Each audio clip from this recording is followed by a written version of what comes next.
Ternyata Al-Quran masuk dalam wilayah sains, sekalipun Al-Quran bukan kitab sains, ya itu wahyu, itu guide of life, bukan buku ilmu, bukan ilmu hukum, bukan guide of life untuk kita. Nah, kita buktikan pada tahun 1931 George Lemaitre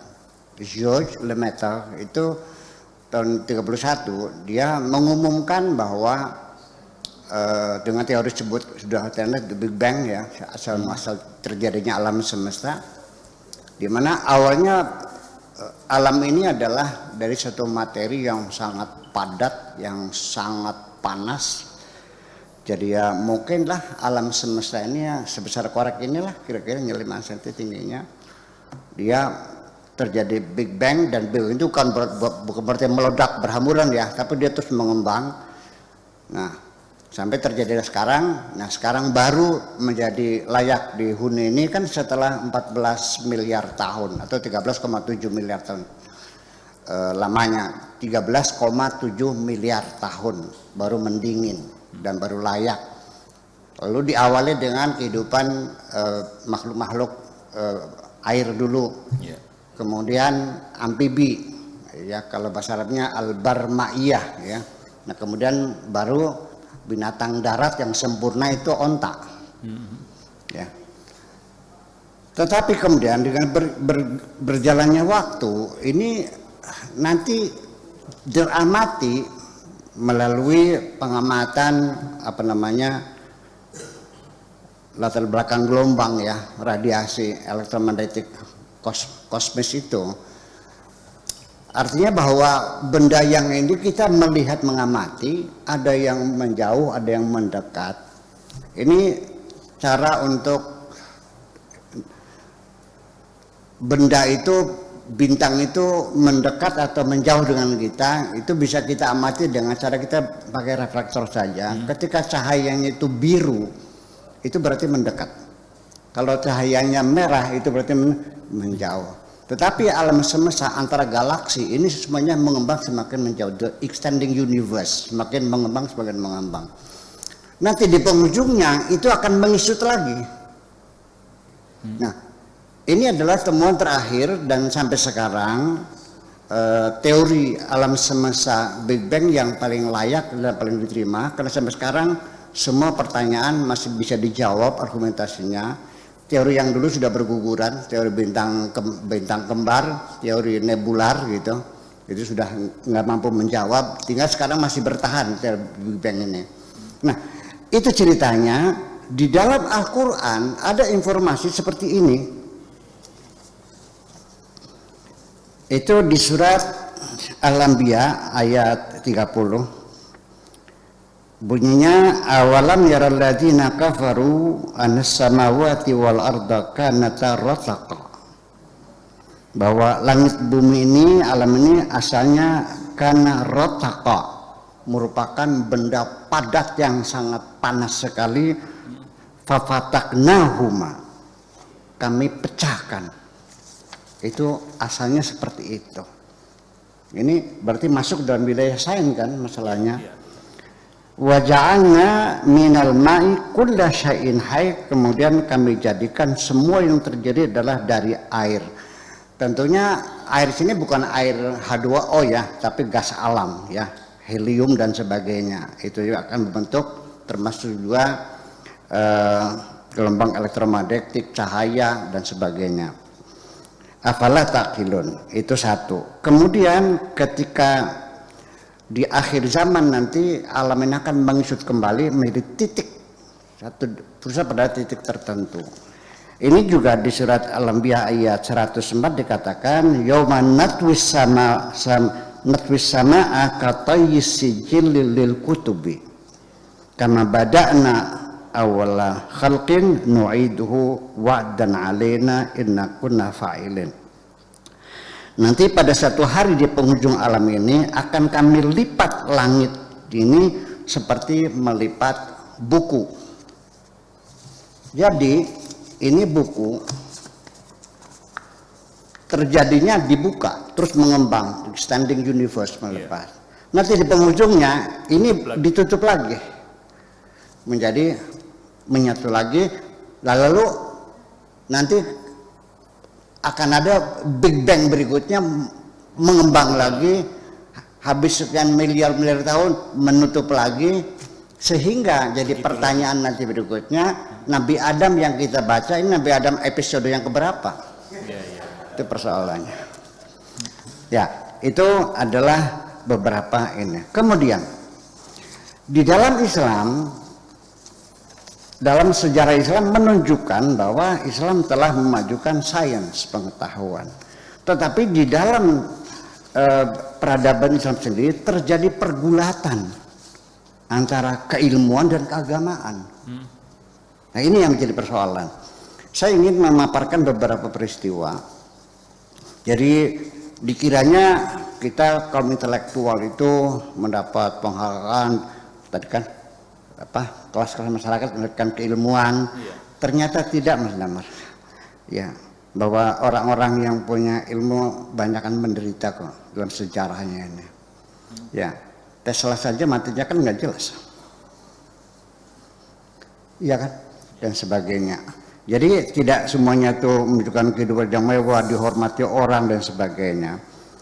Mereka hampir mayoritas bahwa para ilmuwan ilmu itu dibantai oleh orang-orang yang fanatis itu atas dalil agama, qala ta'ala, qala rasul, itu.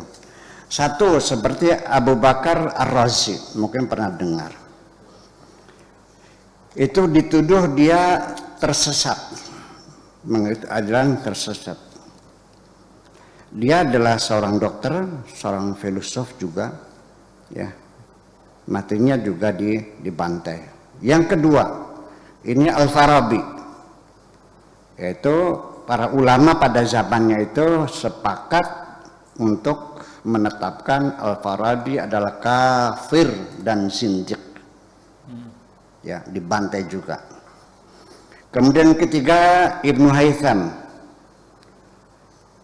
juga dia dituduh ateis, ya, tidak percaya pada Tuhan,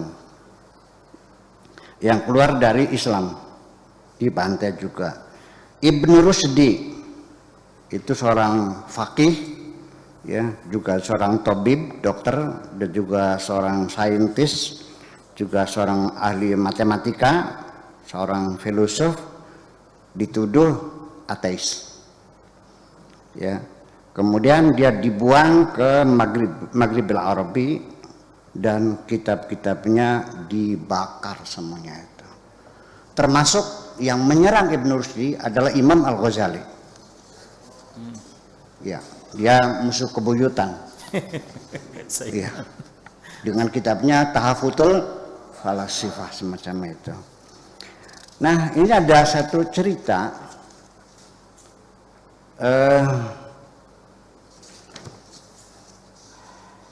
Kita lanjutin dulu. Kemudian Bashar bin Burd yang kelima itu seorang penyair mukhadram, ya, juga disebut zindik, ajaran sesat. Ya, dipukulin, disiksa di tengah lapangan. Kemudian Al-Hallaj, ya, juga seorang tokoh spiritual karena ajaran-ajaran dia sangat populer dan pengikutnya semakin banyak sehingga pengaruhnya begitu kuat sampai bersentuhan dengan pusat-pusat kekuasaan pada zamannya, ya, pada zaman Daulah Abbasiyah. Dicambuk 1000 kali cambukan sampai sepingsannya. Summa quti'at arba'ah, kemudian dimutilasi jadi 4. Kemudian kepalanya dipecah dan lalu jasadnya dibakar. Itu para saintis di dunia Islam yang dimusuhi, dan sampai sekarang mereka yang fanatis itu memusuhi Islam. Bahkan di Saudi diharamkan ilmu filsafat tuh. Ilmu tasawuf juga diharamkan di sana.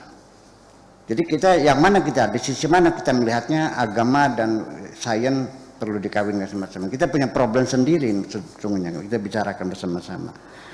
Kemudian yang ketujuh itu Ibnul Muqaffa. Ibnul Muqaffa itu seorang sastrawan animasi.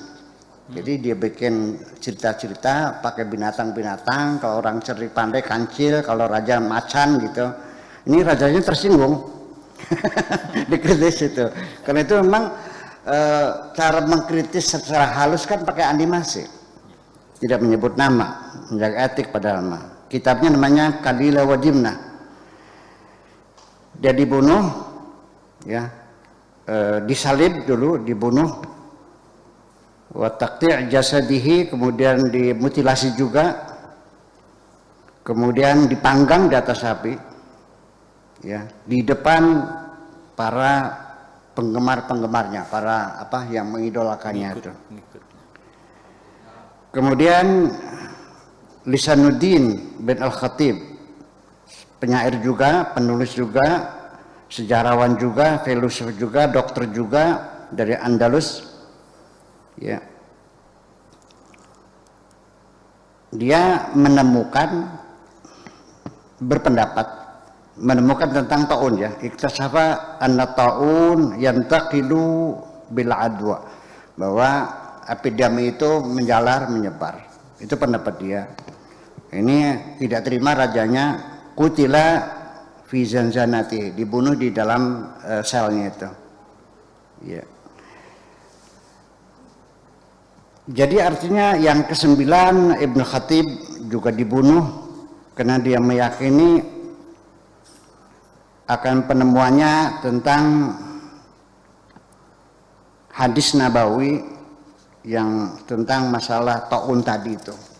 Dia tidak mengatakan ini hadis nggak bener gini nih, gitu. Sampai sekarang kalau orang mengkritisi Al-Quran hadis langsung kafir gitu. Sampai sekarang. Sampai semacam itu.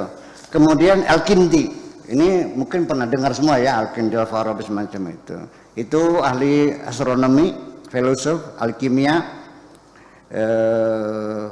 fisika ya, kedokteran juga, matematika juga ahli, dan musisi juga seperti Mas Sabra juga gitu.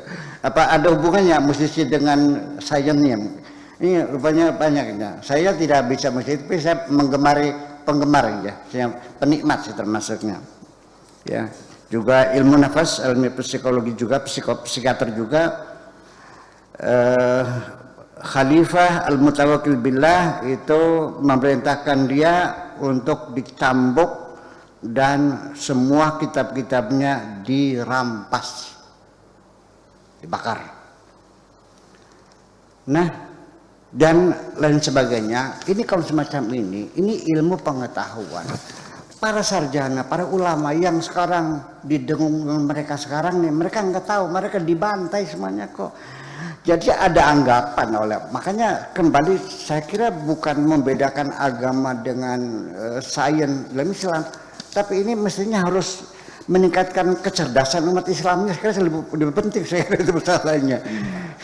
Saya kira itu satu gambaran pertanyaan ini. Bagaimana kira-kira kalau seandainya kita tidak mengatakan Rabun jauh dekat, tidak seperti Einstein ya, agama tanpa ilmu itu lumpuh, ilmu tanpa agama itu buta.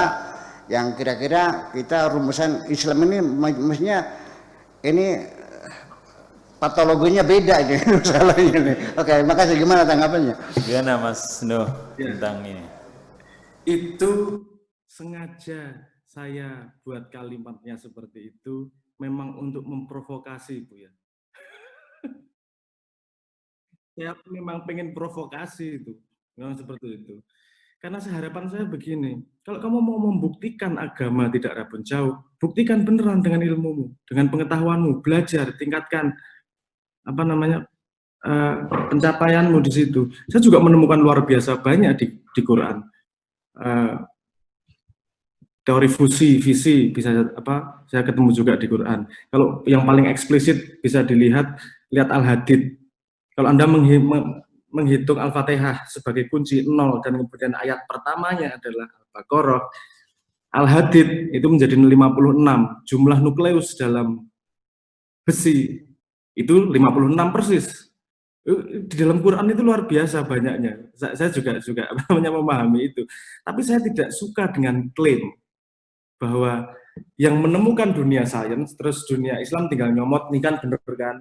Dunia Islam tinggal nyomot, ini bener kan? Saya pengen, ayo kita juga masuk ke dunia itu, kita belajar ayo. Jangan hanya apa namanya nggak ikut nanem, nggak ikut apa namanya kerja tiba-tiba ngeklaim.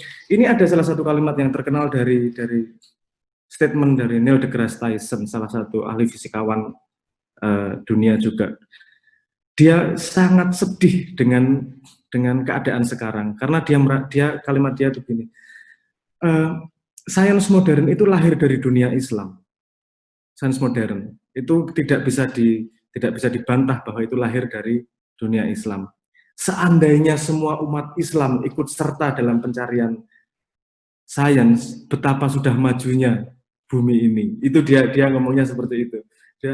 Saya tuh bukan urusan agamanya. Saya cuma gini, ini berapa miliar itu pemeluk agama Islam. Kalau ini juga mencari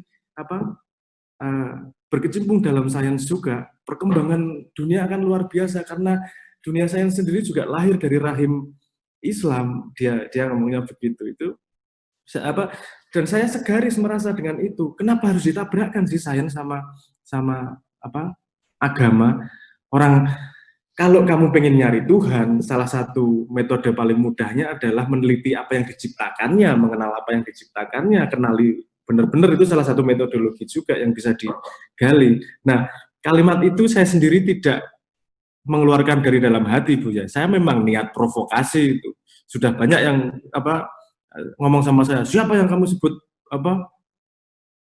rabun jauh, kamu menghina agama gitu. Saya diam aja karena saya pengen kamu jangan klaim urusan omongan, kamu buktikan, ayo kita belajar beneran di sini, ayo. Karena klaim itu tidak ada hasilnya apa-apa, karena cuma kalimat kan nggak ada hasilnya apa-apa. Kerja beneran, tandang, ayo kita action, bekerja beneran. Kalau kamu memang tidak setuju dengan kalimat itu, karena action speak louder than word. Karena aksi berbicara lebih keras, bukti berbicara lebih keras daripada klaim.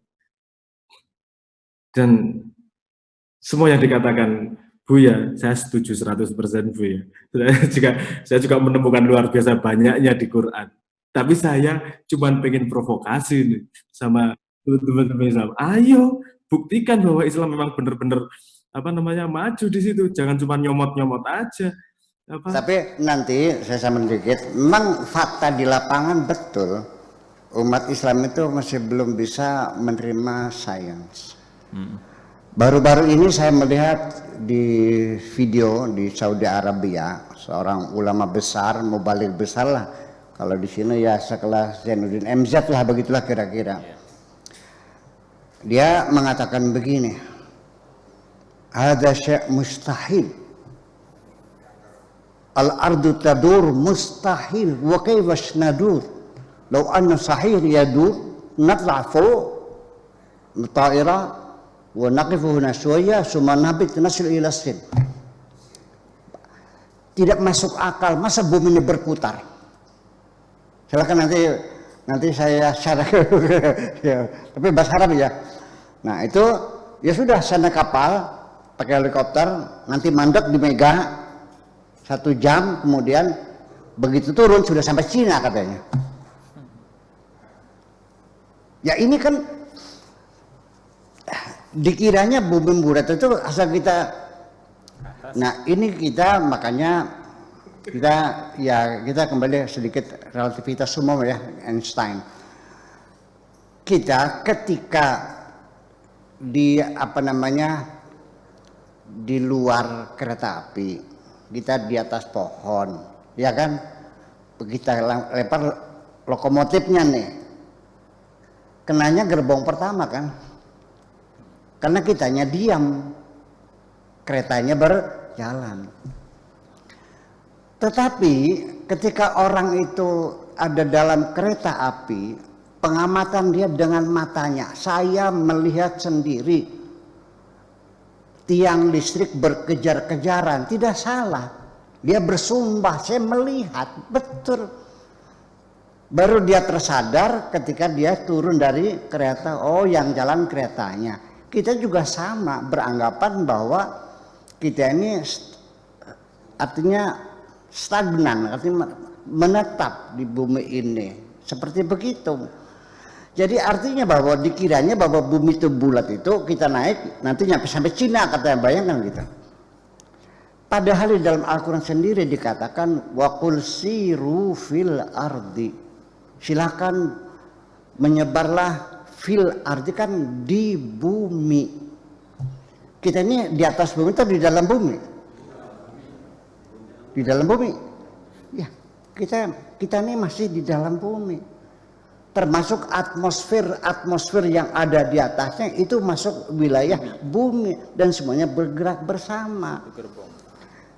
Sehingga dikiranya naik pesawat, buminya muter terus lagi sampai Cina. Sekarang begini, kita dalam kereta api, teman-teman semuanya, ini kereta api. Kita duduk di bangku, di gerbong dengan berjalan 120 km per jam. Saya berjalan enggak? Berapa kecepatannya? Nah, dalam kecepatan itu saya ke WC, ke toilet, saya berjalan. Gerbongnya berjalan enggak? Berjalan. Oke. Saya lepaskan korek api di gerbong itu. Saya nanya, jatuhnya lurus atau nyimpang? Lurus. Kenapa? Karena kita dalam momen yang sama. Jadi artinya